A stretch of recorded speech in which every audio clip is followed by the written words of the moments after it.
ఏం లేదండి, మాకు కొంచెం మేము ఊరెళ్ళాలి, అందుకు వీళ్ళని డాక్టర్ సెంటర్లో వేద్దామని తీసుకెళ్తున్నాము. స్కూబీకి, సింబాగాడికి, బ్రూనోకి ఫస్ట్ టైం మేము డాక్టర్ సెంటర్లో వేయడం. బ్రూనోకి అసలు వాడు పుట్టినప్పటి నుంచి వాడికి డాక్టర్ సెంటర్లో వేయలేదు, అలవాటు చేయలేదు వీడిని. వాడికి ఫస్ట్ టైమే, ఎలా ఉంటాడా ఏంటా అని అనుకుంటున్నాము. వీళ్ళు ఆటోలో కూర్చోడానికి కూడా తెగ భయపడిపోతున్నారు. సింబా స్కూబీ గాడు అసలు వణికిపోతున్నారు ఇద్దరు. మా బ్రూనో గడైతే ఫ్రెష్ ఎయిర్ని ఆస్వాదిస్తున్నాడు వెనకాల. ఈ ఏంజల్ ఏమో వెనకాల చూస్తూ ఉంది. బాగా కూర్చున్నారు వీళ్ళిద్దరికి ఏం ప్రాబ్లం లేదు, కానీ వీళ్ళిద్దరే పాపం కొంచెం భయపడుతున్నారు బాగా. వాళ్ళు అక్కడ ఎలా ఉంటారా ఏంటా అని ఎంతో భయపడ్డాం. వీడు జింజర్ గాడు, వాడికిను ఈ ఏంజల్కి లాస్ట్ టైం క్రాసింగ్ అయింది వీళ్ళిద్దరికే.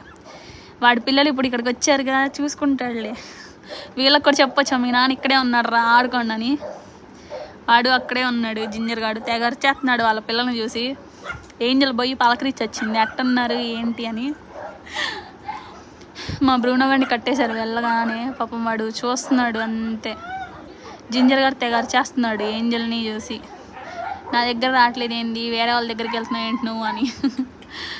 వాళ్ళని వదిలేసి వచ్చాము, చాలా బాధగా ఉంది వదిలేసి వెళ్దామంటే. అంతే చూస్తున్నారు.